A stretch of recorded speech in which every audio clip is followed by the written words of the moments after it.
So my name's Erica. I am a pharmacist and I work here out of the headache clinic. I work with all of the providers, so all of the neurology subspecialties that work out of here I help with, but headache is very interesting. So what I want to review today is headache medications and also some just general tips about medications, both to keep yourself very informed at home as to how to navigate medications in general and your headache treatment more specifically. So I've included in here just some really useful kind of tips or pearls that I think are really great that we'll go over. First though, I want to go over the second and third page, which is a nice chart that I've provided with some of the more common headache medications. So as you're probably aware, headache treatment really is comprised of two very important subsets. So we have the acute treatment when you're having that migraine, and we also have the preventive treatment that is utilized to help lessen the severity and the frequency of migraine attacks.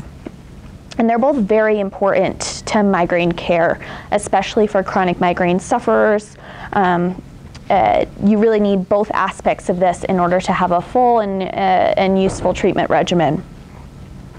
So as far as acute medications, these are going to be prescribed based on essentially severity of your migraine. So essentially, if you have a mild, a mild headache, if anyone has a mild headache, they're going to reach for some ibuprofen over the counter, some naproxen, so Aleve, Advil, those types of things. And those are very effective treatments. Those are known, commonly that class of medication is known as NSAIDs, for non-steroidal anti-inflammatory drugs.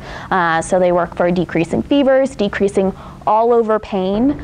So these are not specific to headache anatomy, really. They work for all types of pain. Here, you can have a little handout. But they're very effective. Along the same line is acetaminophen, which is commonly known as Tylenol. So acetaminophen doesn't work for everybody. It's important to know that. Like a population that we commonly recommend Tylenol for is women who might be pregnant, because it's a very safe therapy and it often will work in that patient population. But sometimes acetaminophen doesn't work as well as the NSAIDs. A prescription option, the most commonly prescribed option sometimes that people hear about for migraine, is the triptans. These medications can be considered more specific to migraine anatomy or how migraines develop, because their mechanism kind of targets migraine development as opposed to being an all-over pain reliever. So there are 7 different triptans that are available on the market. They vary in kind of their time of onset, the formulations that are available, and really how they work for people as well. So sumatriptan is very commonly available. It has the most formulations available as well. So it has injectables, nasal sprays, a lot of different formulations. It's also available as a generic tablet, so it's very inexpensive. So it's a great first option usually. And then we can move on to different options that we might choose based on different response. For instance, if someone has a lot of side effects to something like sumatriptan, then we might want to move to a triptan that's maybe longer acting because they have been thought to have fewer side effects. So we might move to something like Triptan, which has a very long action. Or if you have something like nausea with your migraines, and you can't always swallow an oral tablet, then we'd want to move to a medication that has an orally disintegrating tablet.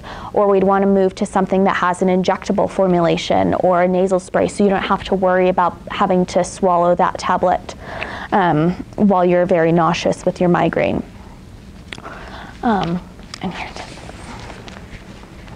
No problem.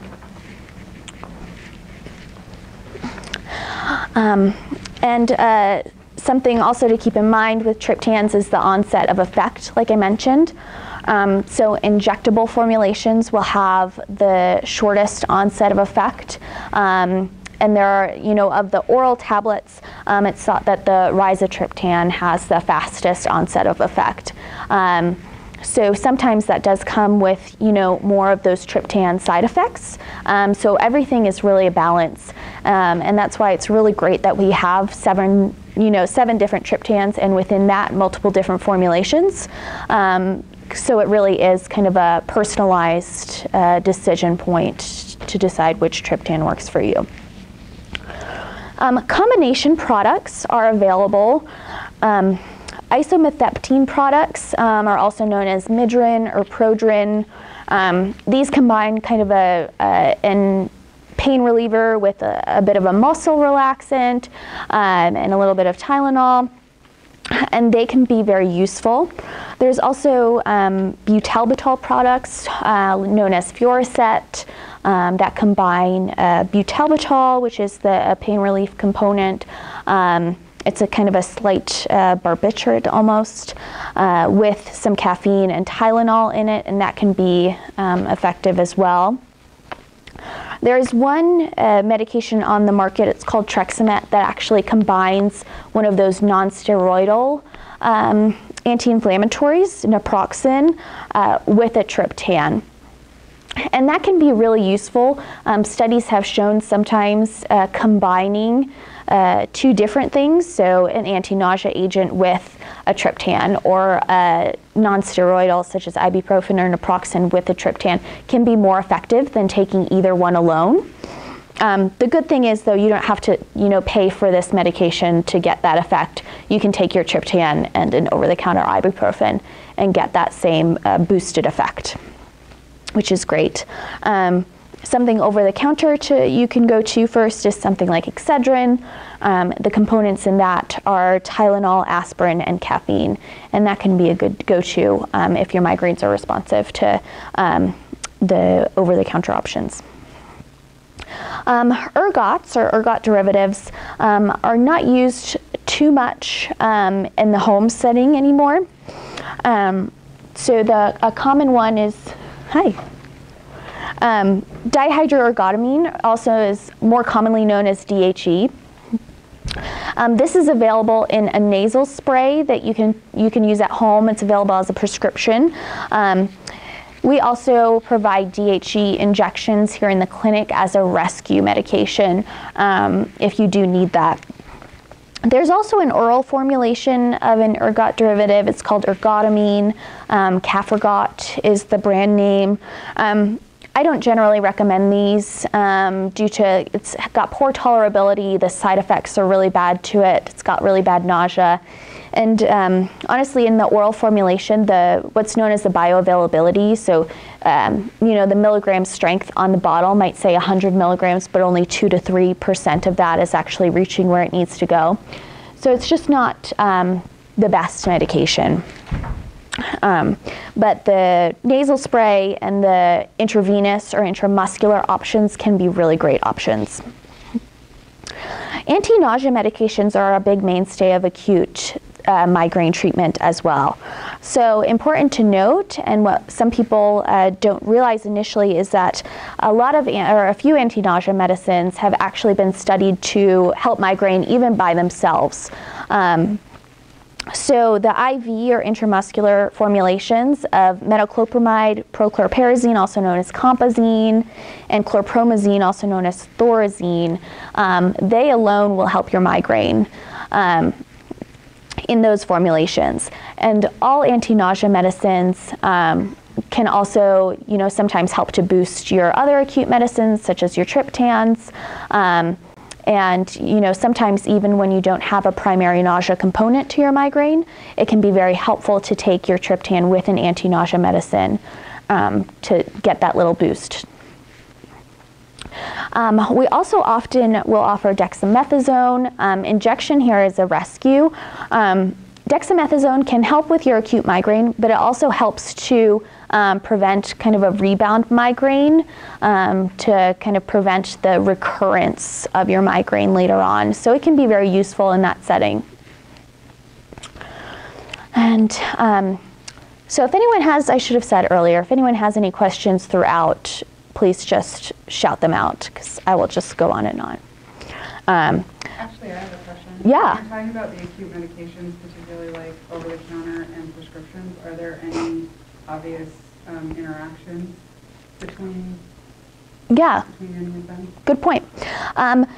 So there aren't really any interactions between them. Certainly kind of the same rules apply for all acute medications, like using them only 3 days per week for rebound and things like that. You do run into issues, say you took your Triptan that morning and you came in for a rescue injection later that day. Because of the side effect risk with DHE, we would not give you a DHE injection if you had taken sumatriptan within the past 24 hours or any Triptan. So it's not kind of a direct interaction, but there are certain things you know, we're worried about kind of cardiac risk in that scenario, where we wouldn't administer them too close to each other. Any other questions? Yeah. So if you're taking medicines in different classes, how many of them can you be taking in a week? Yeah. So ideally, you would only really be needing your acute medications 3 days a week. To prevent rebound. Yes.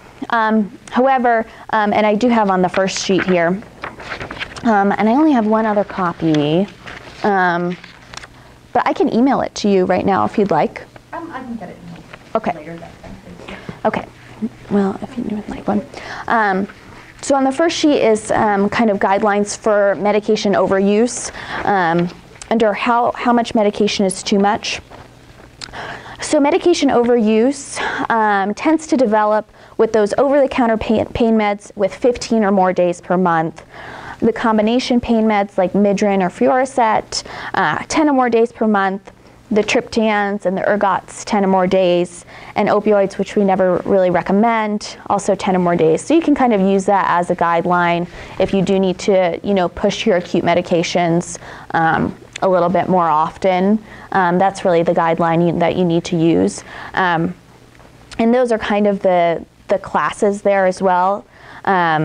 So kind of the Triptans you need to think about together in the same setting.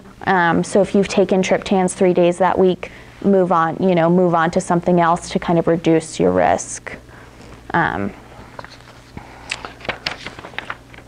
So 3 times a week or 10 times a month. I hit my Triptan max in 2 weeks.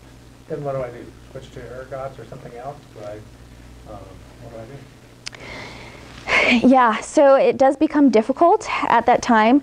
Often we will have you try and come in for a rescue injection if we can, because at that point we want to do everything we can to help you break your cycle at that point. And then if you're not on a preventive medication, or if that's happened, if you can't identify any triggers that we can assess and reduce at that point, then we'd need to look at your preventive regimen.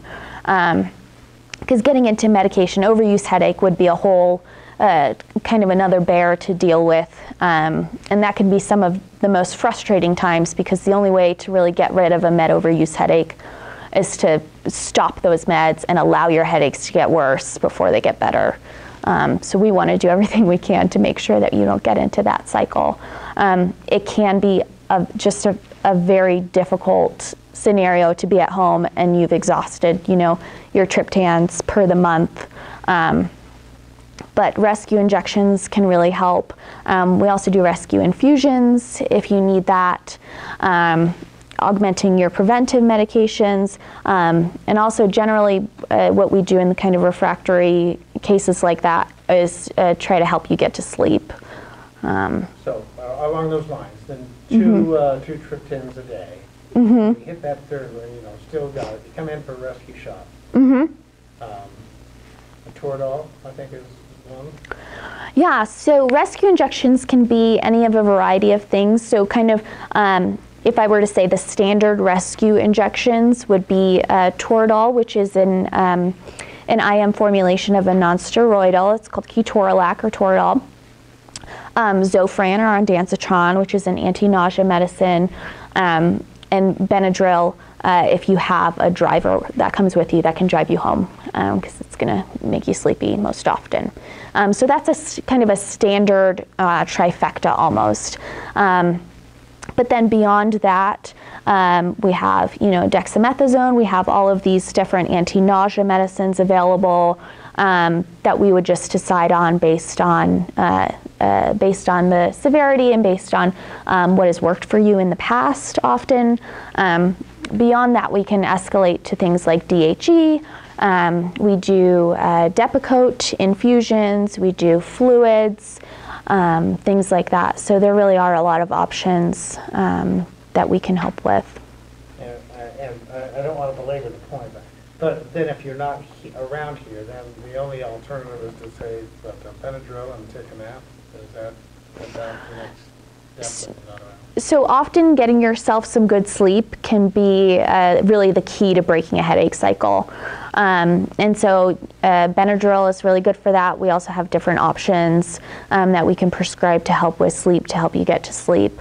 But it can be very, very difficult, and it's not belaboring the point to say we don't have some great options when people are in really bad headache, migraine cycles. We all kind of sometimes bang our head against a wall thinking, what can I do? What can I do? But there's always something else to try, which is kind of the optimistic point, I think, in migraine meds, is that there is really always something else to try, as long as you're open to doing that. Any other questions on acute treatments? Okay. So the other side of that treatment algorithm is preventive medications. So there really are a ton of different options for preventive medications. And really, sometimes we do have to go through a few of them to hit the sweet spot. I did not include every possible option of preventive medication here, just more of the common classes of medications that we see.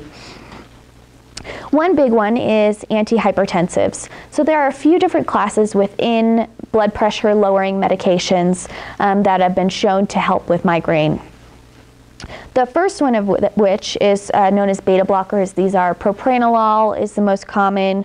Really anything that ends in alol is of this class. We do have to think about whether your heart rate and your blood pressure can handle being on it, because often we are using this for migraine, but we can't stop it from also lowering your blood pressure and heart rate at the same time. So we do keep that in mind, but it is a good option.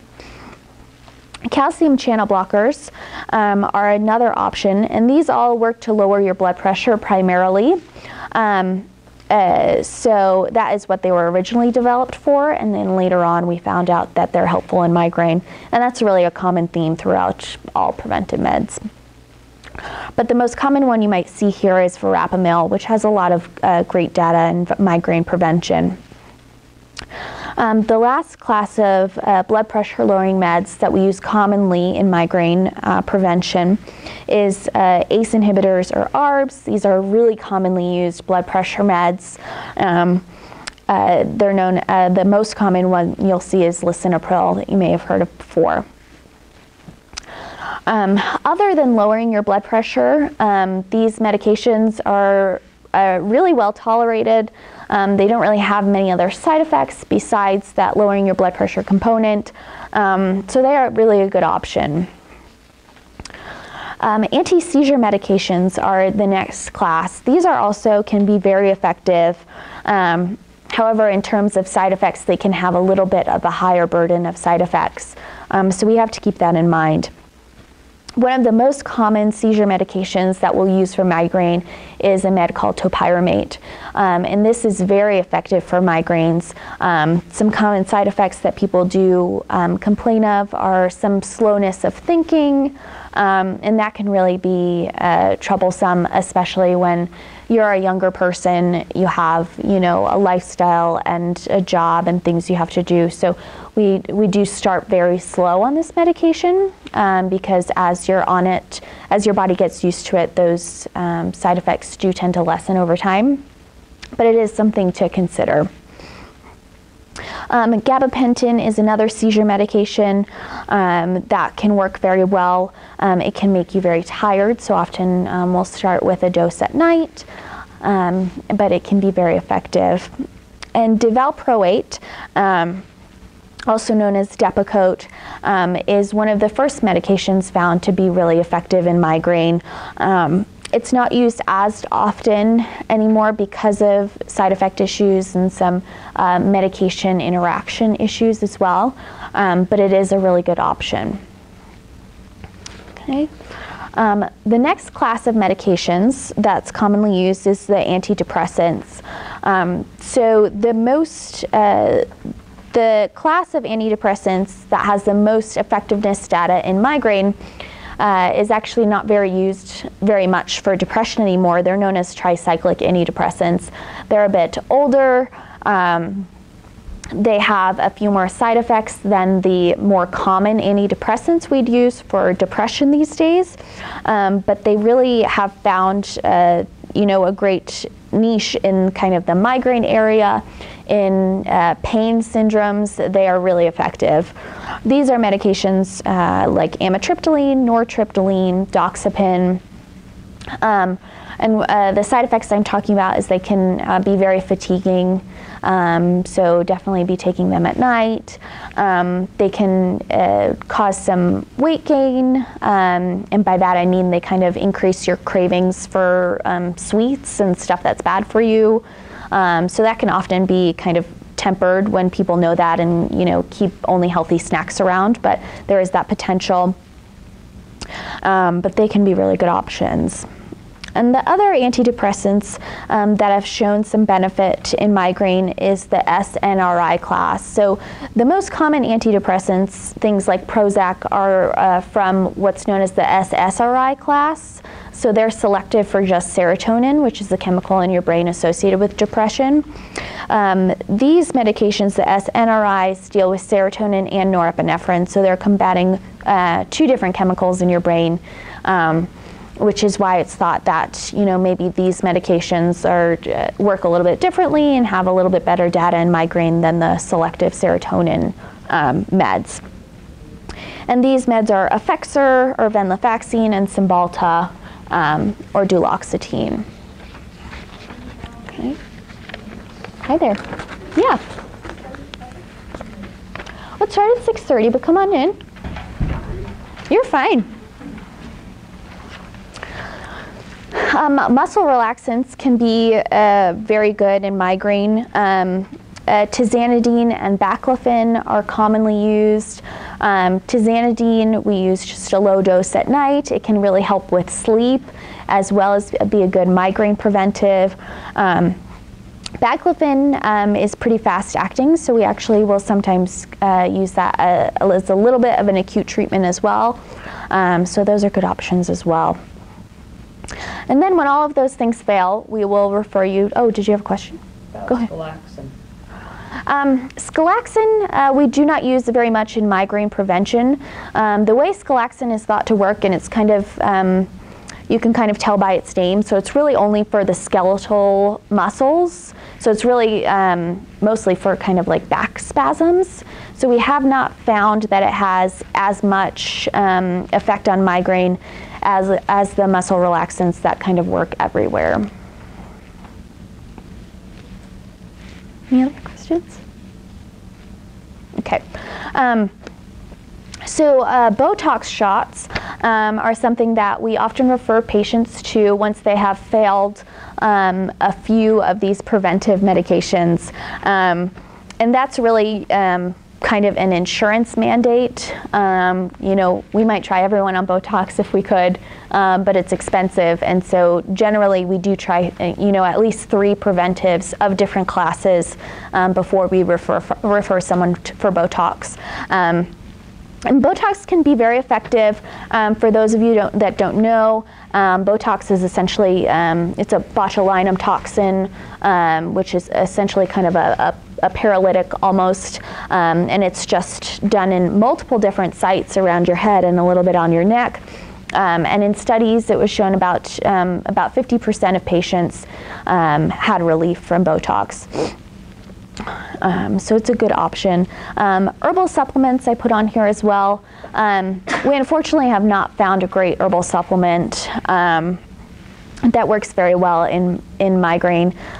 Things like magnesium have been tested, CoQ10 has been looked at, something called butterbur has been looked at, and feverfew. All of these things have been looked at and may have some kind of mild effectiveness. However, you know, something like butterbur has a lot of liver issues, so safety is a big concern.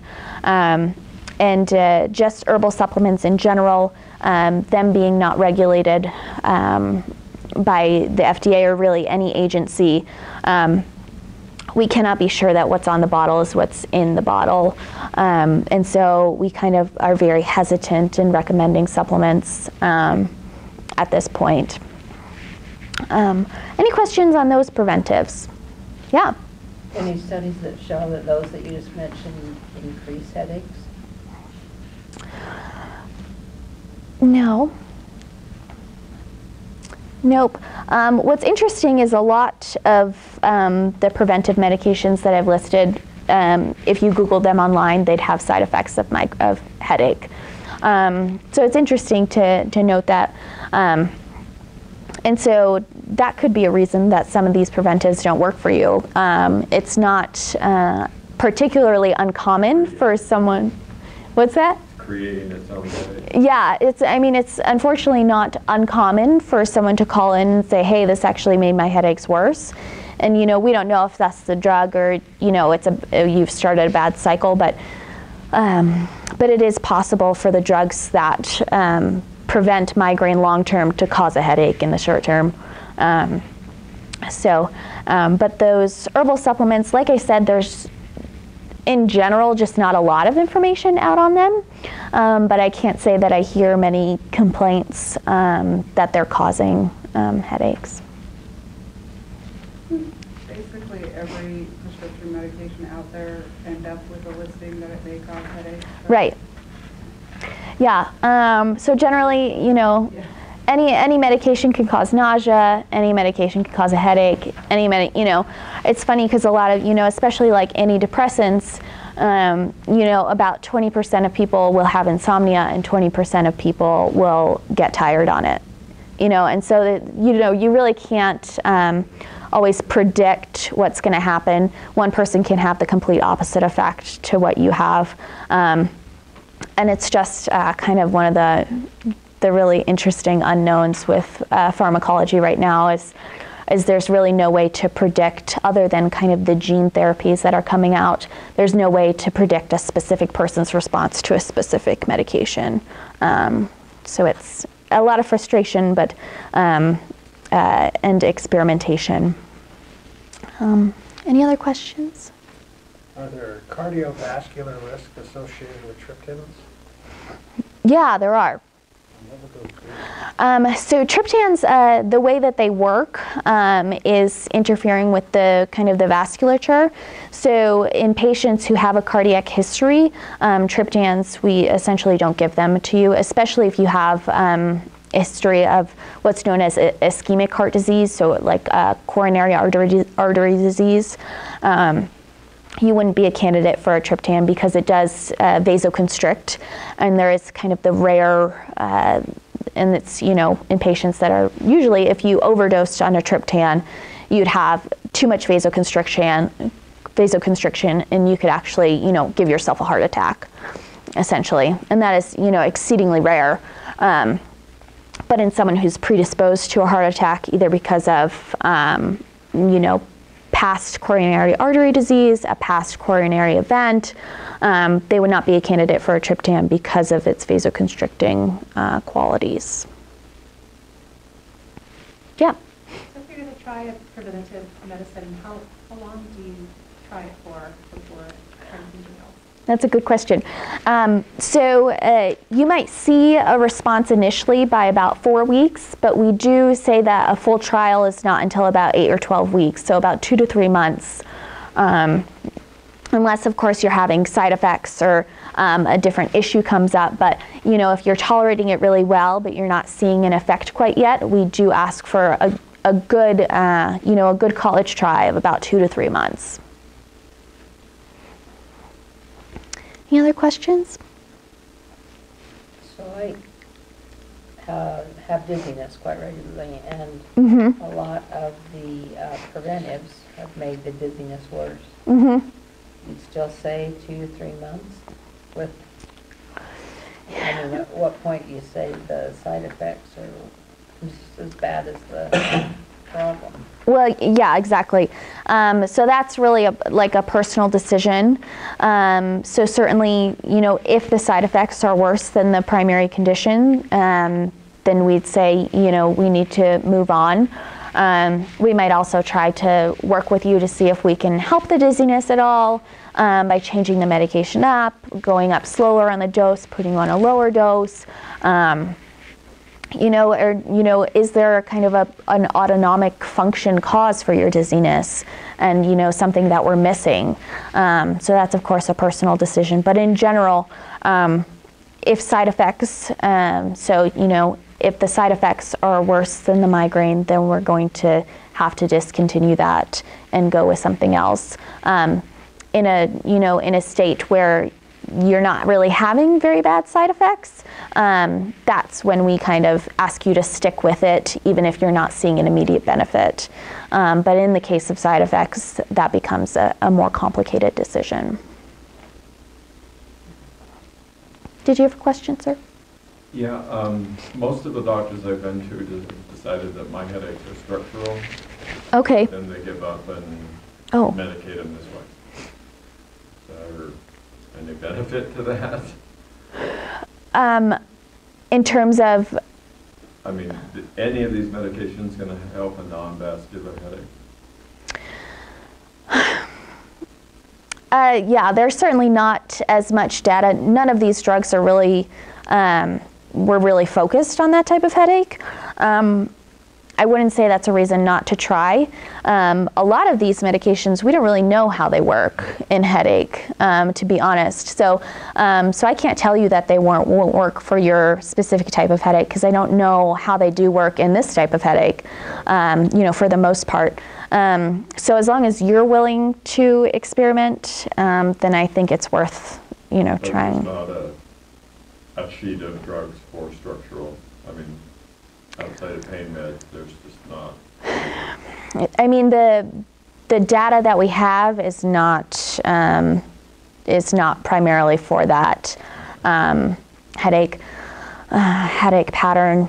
I'm certain that there is data out there, and I'm certainly willing to dig through it for you. But the basis of these charts is definitely not that headache. There is some data, but it's just not as much. So it is kind of a lot of being a guinea pig. Well, I've been taking the topiramate, and it's fine on the headaches. The side effects make me not want to take it. So, I mean, maybe there's hope that one of these will help the headaches, but yeah. I feel like I'm just slobbering all over myself when I talk. Yeah. So, yeah. The side effects of some of these drugs, especially some of the more, what we deem the more effective drugs, can be very limiting. There's an extended release option. I don't know if anyone's talked to you about that. And the way, so topiramate is generally a twice-a-day drug, and the problems with that is kind of you have a peak and a down and a peak and a down, and the peaks is when you really have the worst side effects. So an extended release option, it's thought to kind of give you a smoother response. Your peak, you don't really have a peak because it's just kind of goes up and it's just this smooth, smooth response. So it is thought to decrease side effects some. So if that is, one medication that you've, found that really does help your headaches, it might be worth looking into whether your insurance will cover one of the newer extended release options. Yeah. How does zonisamide compare to the other anti-seizures? Yeah, that's a good point. So zonisamide is very structurally similar to the topiramate. And so it specifically doesn't have as much data as the topiramate, but we kind of do what's called extrapolating. So we think, because the topiramate works really well, then the zonisamide will likely work pretty well as well. It still doesn't have as much great data for it, and the side effects are still there, but it's also a really good option. Do you have a question? No. Okay. Great. Anything else? Okay. Great. And there are some medications in development that are pretty exciting. Lasmiditan, I don't know how it will be pronounced, to be honest, but that's a medication for acute treatment that's in development. It is similar to triptans. However, where triptans work on kind of the 1B, 1D subsets, the new drug will work on 1F. And so it's going to lack the vasoconstrictor activity, so it could be more safe for patients with a cardiovascular history or in patients who just have kind of the chest tightness side effects with triptans, that kind of thing. It could be a better option for those patients. It does have other common side effects like dizziness, nausea, things like that. So it's not completely free of side effects. It's not going to be kind of the be-all, end-all of acute medications, but it is going to be another option that's pretty exciting. And then the preventive medications in development. So of course there are always medications that are coming out that might, that already exist but might help with migraines, and that's really exciting. But the medications in development, the most excitement comes for these CGRP antagonists. That's the calcitonin gene-related peptide. These will be preventive medications. They'll be interesting because they are big molecules. They will only be available as an IV infusion or a sub-Q injection that you do kind of on a 1 month to every 3 month basis. And what they found is CGRP plays a role in migraines. And it plays a role in pain transmission, so targeting that could be really important for preventing migraines. And the studies are looking really good. They are going to be by far the most expensive headache preventives because they are these big molecules. They are injections, not pills, and so they will be a great option. However, I am concerned that the price will limit the people that we're going to be able to try it in, when really it does seem like everyone would be a good candidate. How much longer till that becomes available? Yeah, so there's actually 4 in development, which is a good thing because there's a lot of competition to get them on the market. The first one is probably going to be available in about the first half of next year. That's going to be the IV infusion, which is not the best case scenario because you can't do that one at home. You have to go somewhere and get it done. But it is going to be available pretty soon. Okay. Any other questions?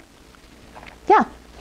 A little more about DHE as a rescue medicine, or like what are the side effects you worry about, or how Yeah. effective is it? Yeah, DHE can be very effective. It's available, as a home treatment in a nasal formulation and intranasal, or if you came into the clinic or to, any of your a local facility, it would be available as an IV or IM injection. So it is very effective. It's limited by its side effects, unfortunately. And the side effects I'm talking about there, it also has vasoconstrictor potential. So tachycardia or a high heart rate can be very common in DHE, especially in the injectable formulations. Nausea is also a huge issue with DHE.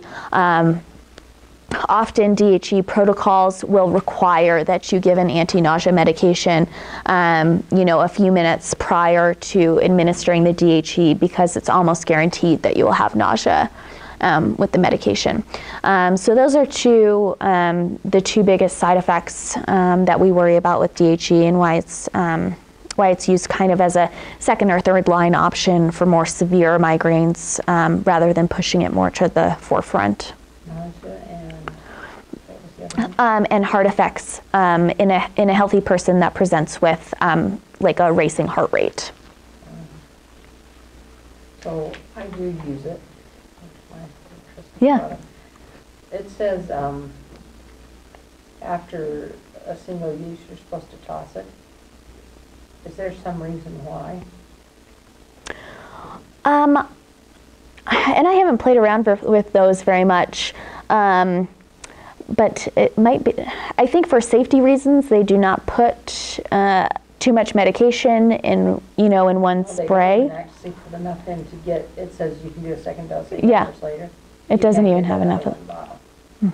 And you only get 2 doses a week. Yeah. So I was just curious. So if there's a little left in each of my bottles and I add it all up, I might get another one for a second time around. You could. However, and I don't know how that one works, but if there's a propellant in there and you take it off one and put it, and combine them, then the actual spray part might not work the way you want it to. But as far as it's not like a stability thing. I'm pretty sure it's a safety reason. They don't want you kind of getting too much up your nose somehow, or if it got in the wrong hands and they did 1 dose, it'd be fine. But if you sprayed a whole bottle of DHE up your nose and it had like 10 doses in it, you'd run into some real trouble. Any other questions? Back on the DHE, you have long-term of the side effects? Like you use it the next day, are you still having side effects? Or is it generally just related? Yeah, it's in the immediate time period. There's really no kind of long-term cardiovascular risk. If you use DHE now, your risk for a heart attack when you're 75 doesn't go up. It's really in that immediate time period, and the duration of action for DHE is really not very long. If you were to do kind of a protocol in the hospital, you'd get it like every 8 hours, is essentially. So that's about how long it lasts. So if you're doing 2 triptans a week, you could still do 2 DHEs a week, and they're different classes, and you could do that without. Yeah, if you need to. There are not really studies on med overuse with different combinations of products. We do think it's, safer to switch off versus using the same. But there is still a risk of rebound with just using too much in general. So always keeping that in mind while still doing the best you can to manage your migraines. So rebound is defined as another headache within 24, or what time frame is the rebound considered a rebound headache versus a new headache? What's that? No, I said, that's a good one for those of us that have chronic migraines. How do you know if there's a rebound or not? My head always hurts. Yeah, so rebound headaches are really not necessarily defined by the time frame, but we consider a rebound headache based on how much medication you're taking and the time frame of the headache. So if you're off of a cycle and you took your migraine medications every day for 3 weeks and you still have migraines, then you're now in rebound. A recurrence of your migraine cycle is different and can be, defined as even if you went to sleep and you woke up and your migraine was gone, but it came back that afternoon, we'd still consider that a recurrence of your migraine cycle, if it didn't really break. So for a headache / migraine that never really breaks, how do you even know if you're getting a You rebound? never have a rebound, but it's always one. It's not assuring, is it? No. Yeah, so certain terminology is not going to apply to everyone, but if you have something like if you have a chronic daily headache, and then on top of that you also get, bad migraines, you'd be in a different setting than someone who has like an episodic migraine, which is, less than 14 in a month. There's just lots of terms, and they don't apply to everyone, unfortunately. But someone who has just a chronic daily headache is in kind of a different class, and we wouldn't use those terms in that patient population versus someone who has chronic migraine but doesn't have chronic daily headache, because those are two different things, and so it can be difficult, and I will try not to use those terms out of hand. But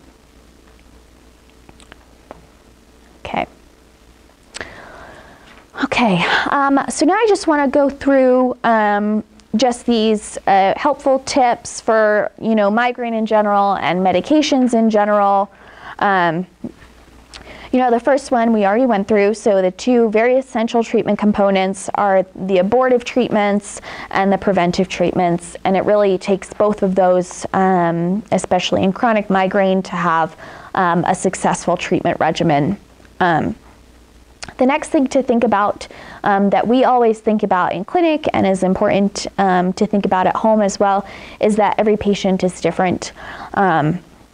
This applies to your acute treatments, like what side effects you're going to have, how are you going to respond to this, which Triptan is going to work best for you. Preventive treatments, same things. Onset of effect. So for certain medications, things have to get through different stages of your body, and people who have absorption issues might have a longer onset of effect because the medication's not getting absorbed as well, and things like that. So patients are different in that way as well. And again, the side effects. Patients can respond very differently to different medications, so we try to think about that as well. Give your medication a chance. Like we already talked about, a true trial of a medication for migraine prevention lasts about 8 to 12 weeks once you've reached that optimal dosing. So if we're titrating up the dose slowly to prevent side effects, then the time it takes to see optimal effect can take even longer because you haven't spent as much time at that optimal dosing.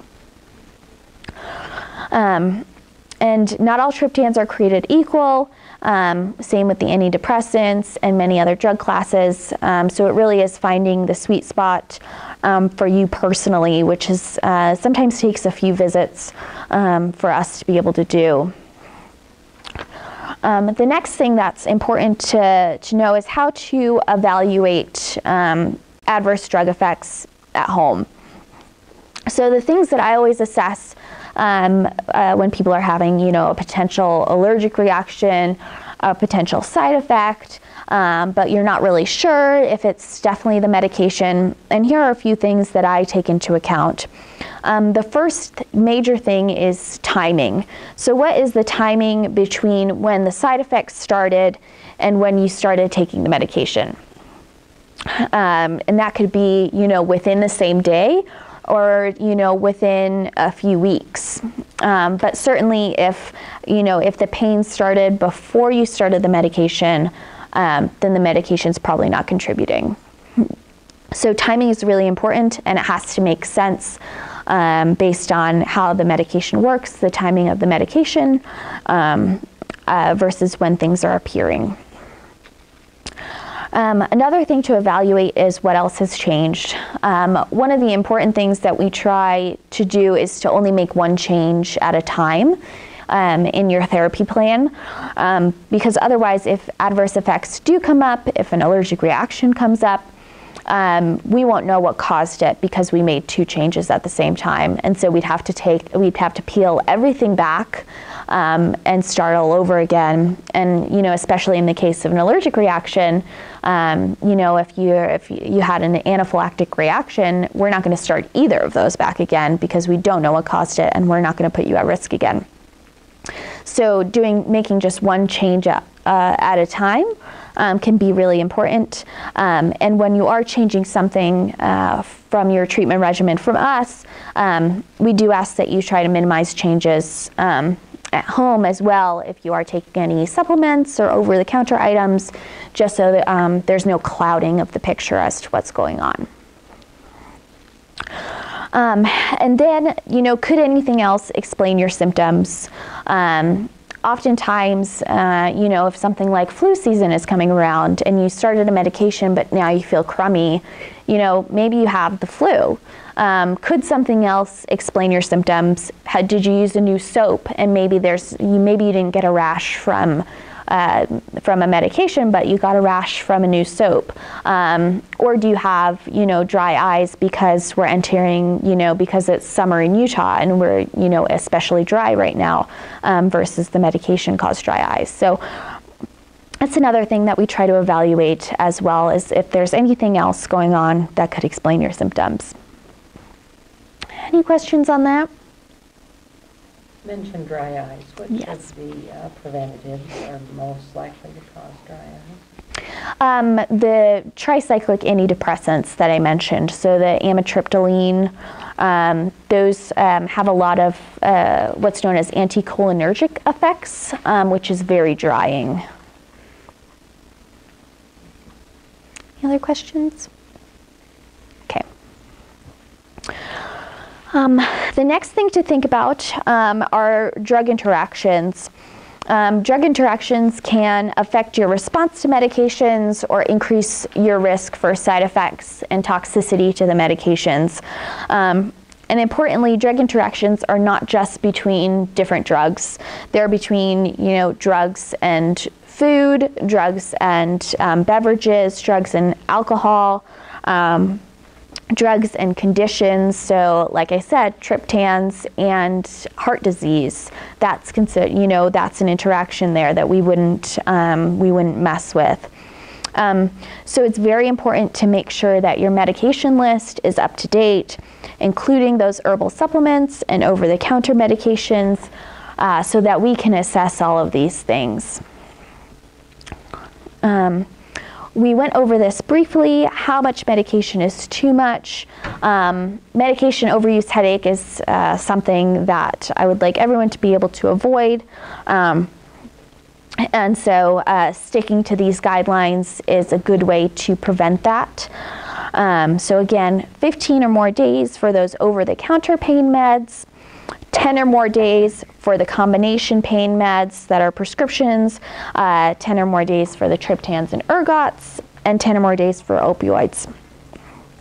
Important to know that if you're taking some occasional ibuprofen for a different condition, or if you get prescribed, you know, an opioid because you got your wisdom teeth out, that is not contributory to medication overuse headache. It's just the medications that you take for your migraine that are going to contribute, which is an interesting